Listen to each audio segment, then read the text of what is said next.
My name is Vilma Martinez Dominguez. I am the Community Development Director for the City of Lawrence. And I would love to welcome you today to this wonderful event, which is a ribbon cutting ceremony for our Burgoyne Square Park. Before I start and introduce the mayor, I just want to acknowledge some of our public officials that are here. We have Wanda Ortiz from Congresswoman Nikki Songa's office. Thank you very much for being here. And we also have our State Representative Juana Matias, who's going to be also speaking. So thank you, Juana, today. And I would like to publicly thank the Lawrence Police Department and Chief Roy Bass, because really his presence and his support is also appreciated. So thank you very much. Obviously, we have the Office of Planning and Development, and we have Teresa Park, who's the Planning Director. She oversees all of our departments. And we also have other members of the Office of Planning and Development. Sue Fink really was the interim Community Development Director, and really got to work a lot on this project along with Ronald Lawrence and Angie Gill, who's administrator. So thank you, Angie. All right.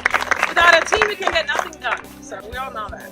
So this is an amazing way to conclude our National Community Development Week, which was last week. We really wanted to do this last Friday, but the weather really didn't allow us to do that. But I think it's really nice. I'm glad that we waited. I hope that you got a chance to see our billboard on 495 and 114, and we're able to see some of the highlights that we showcase on our Facebook page. So if you want to learn more about what we do at the Office of Planning and Development, please visit our webpage, www.cityoflawrence.com. So really what does National Community Development Week, what it does is supports a lot of the CDBG Community Development block grants that we receive, our Home Investment Partnership Program, and most recently our Emergency Solutions Grant, which really supports a lot of assistance and rapid rehousing for the homeless. We also have an amazing lead abatement program. We have a 3-year grant right now through the HUD's Office of Healthy Homes and Lead Hazard Control to continue to work towards eliminating lead poisoning in children. All of these programs together really help us create a safe access to decent housing, affordable housing, support program services that we have, promote economic development, and fund public infrastructure projects like this one. It gives us an opportunity also to showcase and educate the public on all of the programs that we have, because oftentimes people don't know all the services that we have under the Office of Planning and Development. The CDBG program provides grants to over 1,200 local governments, and we're lucky to have that kind of program here in Lawrence. It's one of our largest federal grants, and we're really happy to have it. It really helps us promote a healthy environment and create healthier communities. Last year, we received a little over $1.5 million in CDBG funding and about 662,000 in home investment funding. The CDBG funds really helped support the improvements to this park, along with park grants, which is the Parkland Acquisition and Renovation for Communities, and the total was about $354,525 to really create this space, this beautiful space that we see today. Those improvements included installation of a new play structure. You see it's beautiful. The safety surface, which is nice and bouncy that you're standing on. The new fence, the signs and the bronze plaque that you see both on the stone and here. The picnic tables and some trash receptacles which are needed. Really, we're also planning in the back where the picnic tables are, using CDBG monies also to improve that spray park, install a brand new spray park here and move over the picnic tables this way. So you'll see more of this space, which will be really nice for the neighbors that live here and for the citywide. All of these improvements efforts are in alignment with other priorities that we have set forth through the city. We have a very active process where we seek not only, we look for data, we gather data on through the community, through our conversations in different ways, and actually all that data is put together into priorities, created into priorities, and go into a consolidated plan that's on our city website for 5 years. So if you're happy to go check it out. And we all know the benefits that parks bring to communities. Not only are they nice and promote physical activity, but really overall physical health, mental health, and wellness. And we know that open spaces are important, particularly in communities and neighborhoods like this one. that are so densely populated. We're excited to make these improvements here to this space for the enjoyment of families, and we look forward to working really hard to continue to create projects like this one and others to create a better and more vibrant community. So please stay tuned and check us out. Before I introduce our mayor, Mayor Dan Rivera, I just wanted to invite everyone after the ribbon cutting ceremony to the Maria del Pilar Quintana Center on Haverhill Street. We're going to have a brief, small reception there. We have some goodies, and also so you can learn more about some of the constituents that are receiving and the programs that are receiving CDBG funding, just so you hear about how the impact of those dollars have been made in our community thus far. So thank you very much, and without further ado, I'd like to introduce our mayor. Thanks, some other people that are in the audience. Ralph Carrero, who's the superintendent over the Family Development Education Fund. Thank you for being with us today. And Katie Darwin, who's she's a member of the board over at the cemetery, but more importantly, she's also the president of the Mount Vernon Neighborhood Association and a member of the board of the Lawrence Association, Neighborhood Association. So thank you for that. You know, as a kid growing up in Lawrence, you could tell what people valued because that stuff always got fixed.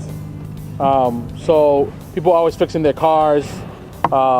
If you lived in an apartment like mine, my mom was always fixing the curtains. The things that were important to them, you know, that was really close to their heart because they sold them by the hand. The bodegas, and you know, and you could always get your couches covered in plastic. Because those are the things that were important to us. I'm not making it up. I'm telling you what the truth is. And as a chubby guy, you know, when you sit on a hot sofa, it's not a pleasant experience. I have it like in the back of my head. But you notice what they don't spend money on. And this park, for a very long time, was not improved. And kids would come by here, generations of kids would come by here, and all they would see, and the people who lived nearby here, was a park that was, for all intents and purposes, forgotten. And especially we have a problem with the opioid crisis, where we have a lot of people that are always looking for a place to hang out and use. And when we leave spaces like this unactivated, you have that problem where people will go there to use. And this park was one of those places. We spent some money on the baseball fields out here. You might think you can't see that that's the case, but what you see out there is a transition from an ethnic group that likes baseball to an ethnic group that likes soccer. And so we made this field good for baseball, and the soccer guys were like, well, we're gonna use it this other way. So we're gonna reseed that field. It's a problem, y'all. It's a problem. You gotta say. So we're gonna get that situated, but we've been paying attention to these things because they make a difference. CDBG money allows us to do that. If you see kids in the summertime cleaning parks or out in an internship program or running programs to help the community or even just better themselves, that's money the CDBG helps with.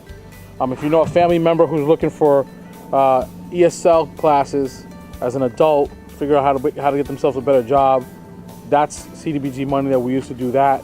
Every now and then we do some work with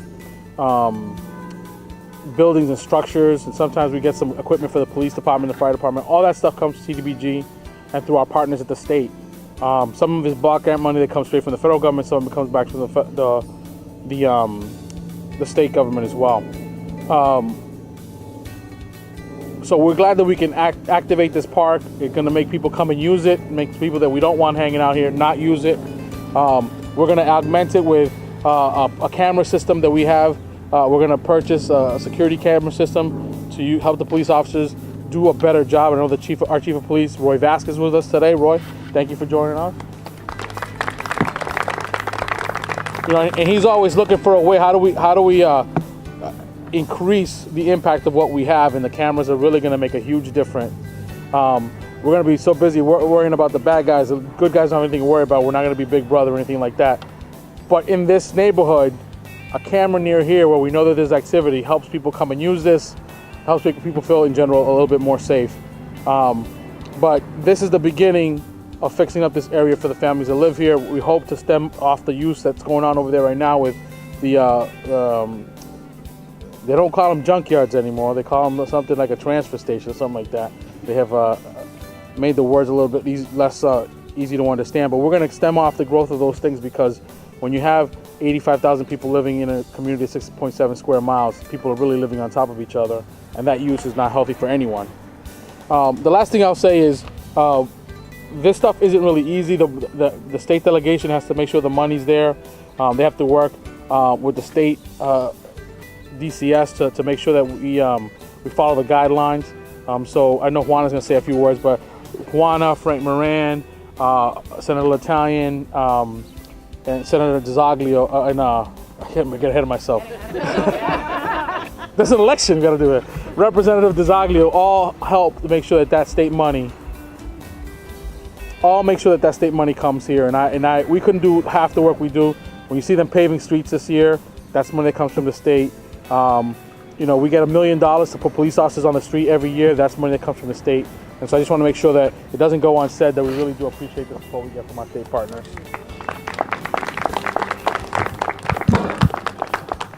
And Congresswoman Tsongas' office, the federal government is such a big, crazy thing. It's always good to have a guide through those processes, and Congresswoman Tsongas has been that for us every day, whether or not it's the EPA or HUD or any of those places where we're trying to get money to better the community. That she's been awesome. So she's going to be missed, but I can't say enough about the work that her and her staff do to make sure that projects like this get off the run and done.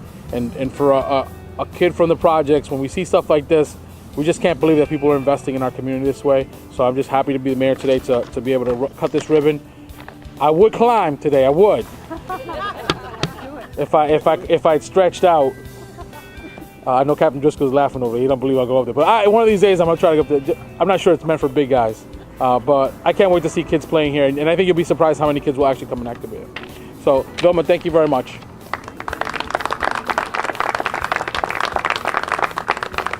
So much has been said, and pardon me for not really recognizing Ralph and Paul, who put a lot of work. There was a lot of emails, and thank you so much for allowing us to use your space today for our little presentation. And you are also a recipient of our CDBG grant, so good, worth mentioning.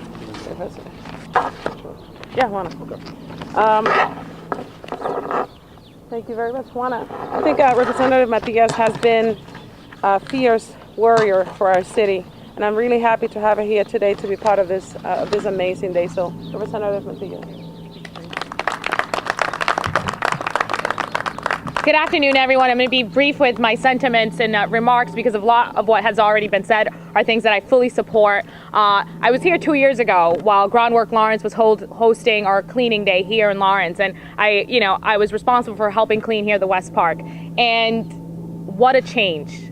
What a drastic change. And it's a result of the collaboration between our federal and state and municipal partners working together so that something like today could be possible. This is going to change the quality of life for this neighborhood and our city. And as our mayor, Dan Rivera, had mentioned, as a state representative for the city of Lawrence with my colleagues, Diana DiZoglio, Frank Moran, and Senator Barbara L'Italian, we fight tirelessly in the state to ensure that Lawrence is really receiving the funds that we deserve and need, and we're committed to ensuring that continues to happen. It is a pleasure to be here with all of you today. I want to thank our mayor and all of our community partners who've made today possible, who've made this park possible. I look forward to continuing to collaborate with you, and I thank you for being here.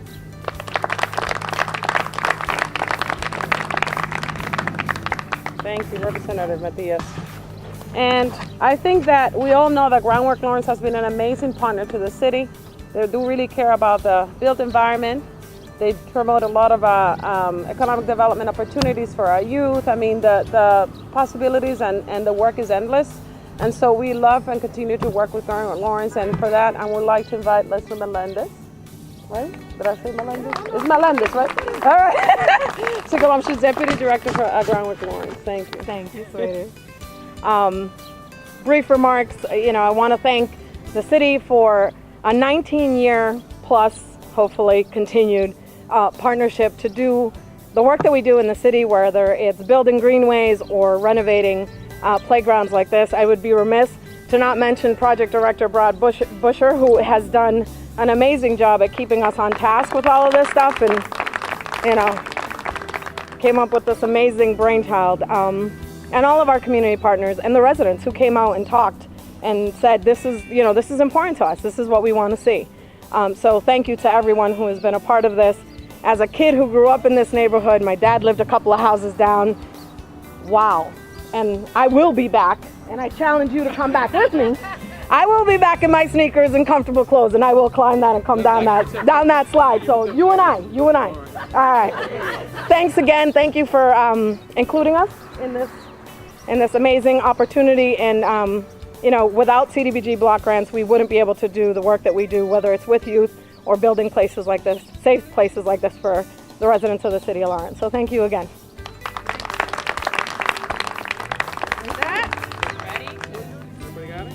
Yep. So 1, 2, 3.